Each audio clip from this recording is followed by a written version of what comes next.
have an idea that I'm trying to work out here, and I think the idea is going to be applicable in a wider context. What I'm looking to do is avoid generalizations if at all possible, and try to conceive of a matrix that can be applied in a significant sort of way. So I invite all of you to collaborate with me as far as this particular enterprise goes. I'm going to go ahead and read my paper, and again, bear with me in more ways than one. I beseech of you your patience and your understanding. I know we're all tired. I get it. No, yeah. Hopefully my words will not lull you to sleep, but will invigorate your thought process. All right, so this particular project is based on the relationship between spirituality and the mind. So the ego, the id, and superego, these concepts have been household terms in the West since Freud developed his theory of mind at the turn of the previous century. Of course, psychoanalytical discourse has since progressed beyond the original Freudian model, but the fundamentals nevertheless remain persistent. There are alternatives to the Freudian theory of mind, and one in particular is notable insofar as it represented a direct challenge to it, the Jungian model. Jung's understanding of the human psyche is particularly fascinating because it is as close to mystical as one might have dared to tread while professing to develop what would later become a social science. Jung's ideas regarding archetypes and the collective unconscious resound with mythical and esoteric connotations, often despite attempts made then and since to treat them otherwise. However, the Jungian model also consigned the heroes and monsters, gods and spirits of an earlier age to a prison of the mind, a final place of refuge in a world that no longer had room for them. Both Freud and Jung, pioneering as they were hardly the first to try and map the mind's uncanny landscape. That daunting task had been undertaken by philosophers for at least 2,000 years prior, and many of these were working from distinctly religious and spiritual foundations, from shamanism to the Vedas to the Quran. The presence of distinctly religious elements in these systems makes them perhaps unappealing to those who categorically insist on a strictly neurobiological understanding of mind. Nonetheless, religious and spiritual theories of mind are not intended to be mere speculations in a general quest for knowledge, but are also meant to be practical. Spiritual systems are essentially purposeful and consequently emphasize will and action. Practitioners are expected to do certain things in order to achieve specific results. The most profound of these results are different in significant ways from one system to another, from moksha and enlightenment to transcendent communion and egoic dissolution. Other achievements are worldlier, but almost all of them depend on attaining a degree of discipline and power over the mind. From remembering God to avoiding obstructive thoughts, there are varieties of techniques that have been employed and refined over centuries in order to afford practitioners the means to reach and abide in an awareness of the higher self, however that may be defined. From original sin in Judeo-Christianity to the manipulations of Ahriman and Zoroastrianism, from primordial ignorance of Buddhism to the energetic imbalances of Taoism, religion and spiritual systems usually start from the idea that our minds are not automatically capable of transcendence. While certain individuals, saints, and those with astounding karmic merit and so on, may possess certain advantages in this respect, the wealth of techniques that exist are designed to improve the function of one, more, or all of the mind's elements within the framework of a cumulative program intended to facilitate the attainment of an end goal. If we are to find continued merit in religious and spiritual mindscapes, we must do so by identifying and exploring the intersections between what we do know exists and what may exist, without assuming that a purely biological explanation entirely invalidates an interpretation that preserves the possibility of a system capable of experiencing realities beyond the phenomenon. What I'm suggesting is that a crucial distinction here lies in the fact that spiritual mindscapes are open rather than closed. As mental processes are currently understood and interpreted from a biological and neurological perspective, they take place within the brain, a singular organ belonging to an individual subject. In that system, input and output are limited. Information is received through the senses and conveyed in a variety of ways, including vocalization, movement and performance, visual productions, the creation and modification of space, and so on. While these expressions are virtually limitless in potential and possibility, enough indeed to recreate the phenomenal world according to our vision, for good or for ill, the mind itself is contained between these forms of input and output. In an open system, individual subjectivity is oriented in relation to varying degrees of development and transcendence that broaden the scope to include not only humanity as a whole, but even reality and the divine. In a spiritual context, the mind is entirely open. This idea has several significant ramifications. One, different psychological features are in some way connected to spheres beyond the individual subject, suggesting points of access beyond the self. Two, the mind is not only dynamic within its own contextual subjectivity, but is permeable in relation to independently extant forces. Three, the mind is capable of expanding beyond the limitations of normative consciousness. Four, the psyche may not be entirely personal at all, but rather an individual expression of a shared mind state that is intersubjective. So let's consider these points in some more detail. The physical senses, however much information they provide, are limited. There is a long tradition in religious and spiritual texts of abilities belonging to advanced practitioners that far exceed normative sensory limitations. In a closed system, the senses are the point of contact between the interior space of the mind and the world beyond it. We are obliged to use technology to expand the boundaries of those senses. Microscopes peer into the indistinguishable and telescopes gaze into the unfathomable. Without our senses, or even one of them, our experience of the world is diminished in ways that are challenging to overcome and compensate for. We can expand their range, but only in limited ways. In an open system, simply put, there are more senses, more points of access to regions that are not contained within the material universe, or that provide more information regarding the material universe than we are normally capable of receiving. Also, the senses that we do possess can be expanded to far greater ranges. It is interesting to note that this feature of the mindscape is the most potentially fantastical, involving clairaudience and clairvoyance, telepathy, and the ability to see other realms and lives. The interior mind can be changed in all manner of extreme ways, from developing entirely independent alternative personas to vivid visual and auditory hallucinations. But none of these conditions are believed to provide more information regarding the outside world. But from a spiritual and mystical standpoint, senses augmented through practice and progress do provide genuine information normally inaccessible. From Swedenborg's mystical visions of the heavenly spheres to the abilities obtained by the Buddhist arhats, these heightened faculties are clearly not meant as narrative embellishment. These stories are treated as part of mythology and religion, but it may also be argued that these miraculous and superhuman elements cannot be excised from spiritual narratives without severely diminishing those stories, as well as the esoteric and exoteric knowledge they convey. Such powers or siddhis demonstrate that the human mindscape can be significantly enlarged, expressing a freedom from the apparent confines or limitations of our normative sensory capacity. Necessary to accomplishing these feats, of course, is the intellect. The intellect encompasses the higher faculties, reasoning, judgment, conceptualization, and analysis.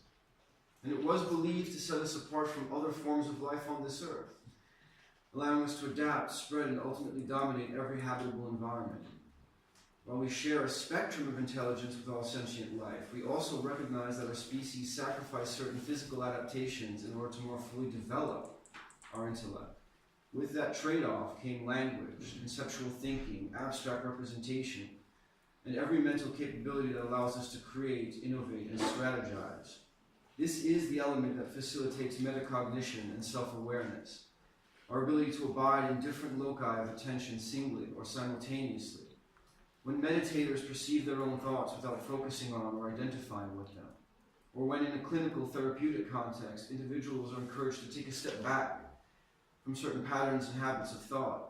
These are examples of how the human brain and mind allow us to maintain and choose between multifaceted personas, possibilities, and potentialities. The intellect is a primary tool in nearly every spiritual and religious system, and without it, One cannot gain the ability to bypass or transcend it. At its worst, the intellect ensnares and beguiles us, aggrandizing our impermanent self-identities and manipulating our emotions. At its best, the intellect can be refined to a degree of subtlety and concentration capable of divine communion. In between, the intellect is susceptible to a host of fallacies and biases, cognitive and otherwise, that impede and impair our ability to make unbiased and neutral decisions. The intellect filters, organizes, and interprets our phenomenal experience into a narrative continuum, the story of our lives.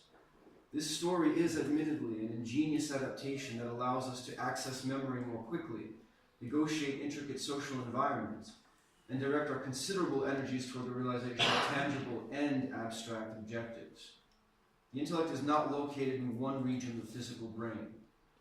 It is rather a measure of how different regions of the brain communicate and coordinate with one another.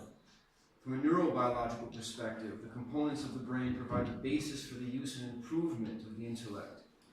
And it is apparent from this that whatsoever affects and modifies these physical structures will also have an effect on an individual's intelligence as well as on his or her ability to properly utilize it. Diet, exercise, stimulus, and virtually everything we do and consume affects this faculty.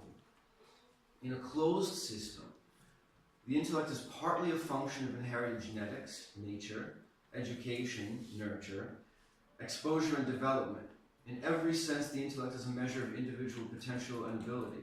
There are different types of intelligence, and these categories denote particular ways in which an individual uses his or her intellect, habits, and strengths that contribute to how well he or she adapts to and performs in certain contexts.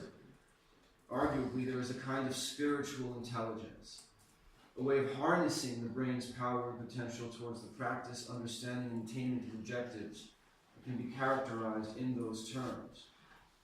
The intellect in an open system is a bridge to higher intelligence, a means to access mindscapes that require the sort of contemplation, study, and practice that can only be pursued and developed by a mind capable of doing so. The intellect allows us to approach sanctification. It allows us to navigate the mindscape, to move out of confining regions into those open to the wonder and mystery of realities beyond the one we think we know. Memory is a fundamental feature of the mindscape because without it, we have no identity. In our waking lives, we refer ourselves to a story that appears to confirm the essential consistency of our character. How illusory this character may ultimately be in relation to a higher self, it is nonetheless the same character that undertakes any religious or spiritual path. Integral to choosing and following that path is memory. And there's a good reason why such emphasis is placed on remembering scriptures and mantras, prayers and visualizations. Doing so harnesses memory and identity in service of a religious and or spiritual discipline. Memory participates in the process of mythologization, casting and recasting events and characters and patterns and forms that recall symbolic narratives. In religious and spiritual systems, this process is not only intentional but purposeful. Memory shapes who we believe we are, and how we remember is just as important as what we remember. In a closed system, memory is a matter of data storage and recall. We recompose memories when we access them, sometimes inadvertently changing details in the process. And consequently, our memories are always in the present. Long-term memories refer to past events that may or may not have happened in one way or another, from one or more perspectives. They often contain emotional charges of varying calibers that affect the psyche positively and negatively. They can be passed on genetically from one generation to the next in ways that we do not yet fully understand, epigenetics. This last point, concerning epigenetics and inherited memory, is interesting because it does open memory to a past history that is independent of the individual subject. Trauma and hardship experienced by one's direct ancestors leaves an indelible and undeniable mark that can shape one's life. In an open system, memories are familiar to faiths that maintain belief in reincarnation and transmigration. In those contexts, memories are part of an individual's past lives, belonging not to the current personality, but rather to whatever it is that does remain consistent from one incarnation to the next. Those memories cannot be stored in the physical brain. although advanced practitioners may be able to access and recall them while embodied in this world. In the case of systems that hold to various forms of ancestor worship, blood may be a more significant factor in the transmission and access of non-local memory. Systems around the world nonetheless maintain that we can, with the right means, exceed the parameters of neurobiological subjectivity and drastically alter not only our conscious experience of reality, but consciousness itself. Consciousness is our experience of reality. It is cognition as well as the sense that we are alive, the heart of the Cartesian revelation. Additionally, and this is a quality emphasized by contemporary eco-spiritualists, it is an element that we share with all sentient life, from the microbe to ourselves and potentially beyond. Consciousness is not synonymous with the soul or the higher self. One may be conscious, of course, without possessing anything capable of surviving death in any way, shape, or form. Consciousness remains a neurobiological mystery, and we have only recently conceded that other life forms on our planet also experience it, however differently. From a spiritual and religious standpoint, the question is whether and in what way a higher self or soul or seed essence may be conscious, absent a physical brain to generate that property. Obviously, if one can experience any kind of afterlife, that presupposes that something retains or generates a different order of consciousness in conditions that may not be biological or material in nature. In many ways, consciousness is an interface or a platform through which the higher self is believed to engage the phenomenal world. Just as consciousness animates the physical body, it is the soul that animates consciousness. In this sense, consciousness may be generated by and anchored in the brain, but it is harnessed to a core that directs and focuses it. On a regular basis, the sleep cycles overwhelm consciousness and put on hold the waking self-identity to which we are so attached. Unconsciousness, stupor, and coma remind us that biological life does not depend on consciousness. However, consciousness is necessary for the practice of spirituality. Without it, any soul or higher self is essentially imprisoned in an organic mechanism, blind to the rich sensory experience that defines our phenomenal reality.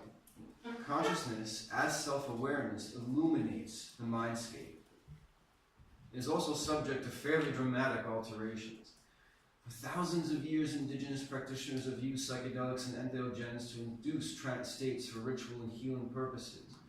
Meditation, breathing exercises, fasting, dance, and other techniques have similarly been used to radically alter the functioning of consciousness. Unwilling alterations of consciousness can occur during dissociative breaks and other manifestations of severe psychological illness, trauma, PTSD, and similar catalysts can also cause changes in consciousness in the psyche. Yet it is the malleability of consciousness that is the crucial component of every spiritual system. Practitioners must be able to access and enter sacred space, and that requires a change in consciousness. The height of advanced spiritual practice includes being able to access and abide in these other states at will and consistently. Consciousness is the battlefield between those who do not believe in a higher self or anything comparable and those that do. The Gordian knot in this case is expressed as the hard question of neurobiology, namely how the electro and biochemical processes in the physical brain result in the richness of subjective consciousness.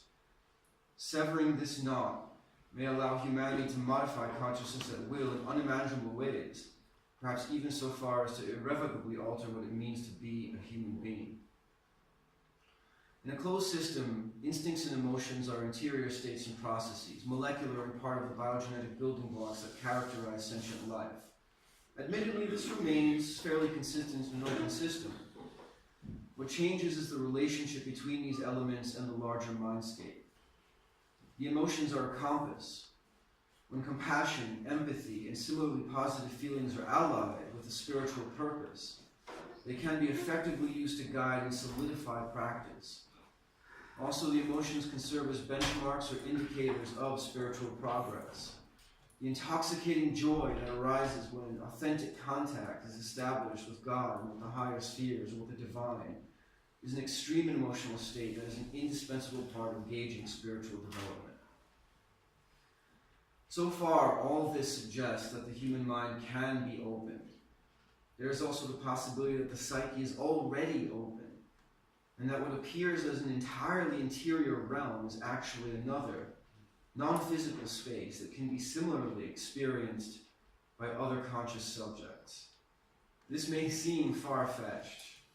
This may seem fantastical, if not for the fact that it is a perspective implied by systems that see the human mind as connected to superior or adjacent reality, locating the human being in the midst of an expansive cosmology.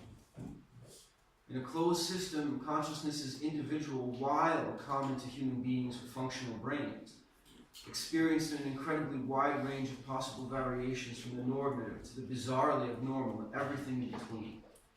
It is possible that consciousness may be ubiquitous and shared, that is to say, in a panentheistic sense, not confined to individual subjects, but rather expressed by individual subjects in unique ways. The way perhaps individual waves on the ocean's surface are unique, though inescapably part of the whole. In an open system, consciousness may be both. Individual subjects become conscious from the moment the physical brain is capable of generating that element. For humans, this is as early as week 13 when in the womb. But consciousness does not necessarily belong to the individual in the same way that one's flesh and blood does. Rather, it is possible that the individual subject joins consciousness when he or she is capable of doing so, interpreting reality according to his or her capability. In that sense, one can presumably become more conscious, gaining access to consecutively higher levels of awareness, both of the self and of the environment. Many of the terms used to describe spiritual progress, realization, awakening, etc., are references to states of consciousness. Those states do not belong to any one practitioner, but rather are accessed and entered by those who cultivate the means to do so, according to systems designed for that very purpose. Unlike emotions, which can be shared but are experienced individually, these higher states of consciousness are more akin to geographies that exist independent of any one individual, but can also be experienced subjectively while retaining characteristics that allow personal accounts to be gauged and evaluated accordingly. This allows advanced practitioners to ascertain whether or not novices and intermediate practitioners have indeed accessed states of consciousness that properly correspond to mindscapes described by specific religious and spiritual systems. The further neurobiology and the sciences of the brain and mind move toward a deeper understanding of human consciousness, the less general attention will be paid towards religious mindscapes that were composed without the benefit of modern technology. EEG, fMRI, and future instruments will lay bare the inner workings of human consciousness in ways that may appear to utterly discredit former conceptualizations. This does not necessarily have to be the case. Spiritual and religious systems can keep pace with new discoveries without compromising the integrity of frameworks that allow for the possibility of transcendence. There is another incentive at work here. Advancing technologies are opening the mindscape in their own ways, and abilities that were once fantastical are inching closer to our collective grasp. From modifying and implanting memories, to hive minds and uploading consciousness into computers, humanity is playing with fires that may irreversibly change the nature of consciousness and the psyche. These changes may be for good or for ill, but what is perhaps more significant is that the average individual practitioner is marginal to their focal points. In other words, these technologies and the possibilities that ripple outward from centers of research, production, and distribution, we may be active consumers, but most of humankind cannot but passively receive and adapt to their presence and impact. In contrast, spiritual systems require individual practitioners to cultivate and discipline their minds, also as part of communities where people share their experiences in this way, collaborating narratives and building pathways into transcendence together. This cultivation should not be imagined as taking place in a closed room lit by artificial bulbs, in a prison where only the barest rays of light are filtered through the bars. Rather, many of the world's spiritualities ask that we imagine our minds as both interconnected and singular, belonging both to us and to worlds unknown, open to inconceivable possibilities. Our minds, in this sense, are gardens of the Spirit, and we, whoever we are and believe we are, tend to them in concert with the rains and the light and soil of beautiful and frightful worlds beyond reckoning. 3 minutes then. I'm good. Okay.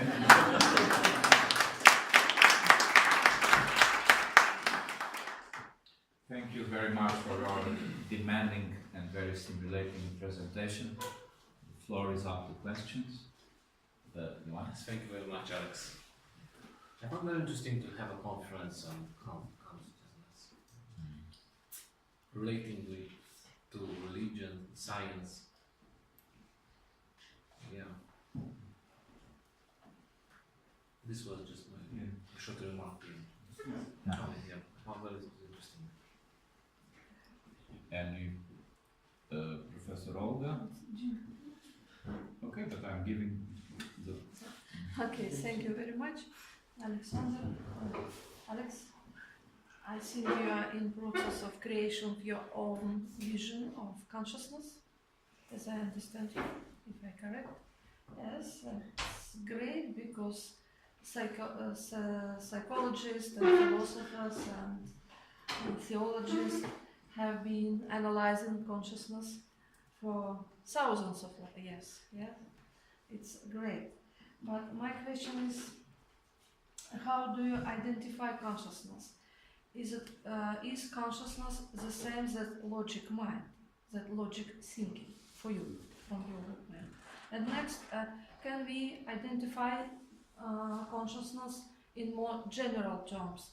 Consciousness through the category of spirituality, which you has into account according to your theme, according to your topic.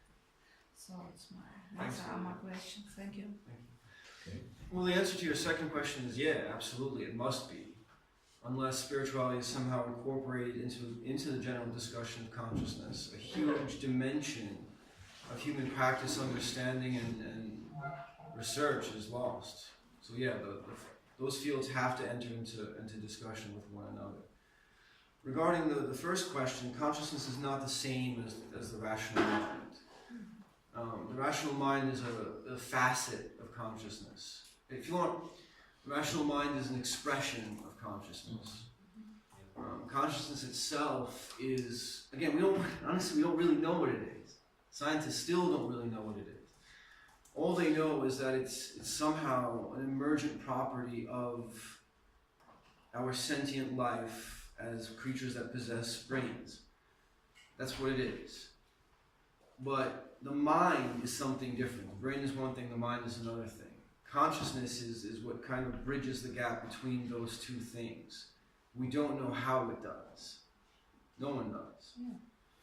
So consciousness is general. It's not shared by rational thinking things. It's shared by anything capable of possessing quality.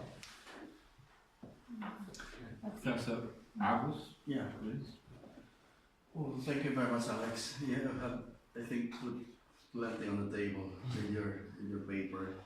I'm still chewing on it. Yeah, and first of all, I have to read the paper to get a good grasp of what you're trying to develop, because I think you're developing something that is new. I mean, it's not of the ordinary, and one probably would beg for a context of your presentation, because you mentioned a lot like spirituality, mind, intellect, consciousness, and these terms, not necessarily conscious, but these terms are already used.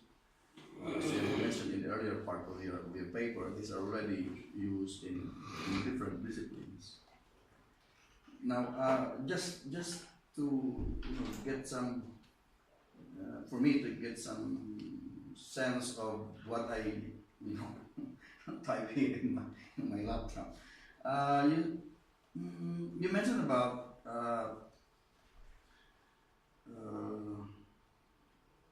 consciousness as being essential to the practice of spirituality. So my question regarding that would be, what would be the object of such spirituality. That's one. And then you mentioned about the open mind system as against the closed system. Question regarding that is this system that you're talking about something that you're trying to develop, or is it already there in the context within the context that you're trying? Yes, because my premise or the thesis essentially is the idea that religious and spiritual systems kind of imply that the mind is open, that it has to be open. Even some of the most archaic spiritual beliefs that one can be, in communion with various spirits, belonging to natural things, suggest that the mind is permeable, that those spirits can enter the mind in some kind of way. From a Western perspective, of course, they would say this is nonsense. There's no spirits going to crawl inside your brain. But the religions say something else. And I'm trying to find a way that the two can enter into dialogue without automatically shutting one another out. And that's important. Spirituality is central to that. Spirituality demands that opening. So it's only in an open mind system that spirituality can be practiced. The way you phrase that is tricky, right? No, because it's contradistinction to the closed system. Yeah, I would say yes. But if I were to phrase it that way, of course, then I would get into big trouble with, let's say, a scientist who does feel that he or she is spiritual, but acknowledges that the neurobiology of the brain as we understand it doesn't acknowledge those dimensions. So I don't want to say to that individual, no man, you can't be spiritual. I can't say that to them. So I have to find a way to say, okay, I understand the neurobiology of the mind, but is it possible that? And then create these inroads where some agreement could potentially be reached. And what would be the object of such? I mean, not necessarily a definite object, but what would be if I'm going to use, for example, the definition of consciousness in the phenomenological sense as consciousness of something, as intentionality. What would be that something? If consciousness is essential to spirituality, there must be something that such spirituality intends to. So what would be that intentional object or something? Okay. The all part, I guess. The question is not the all part.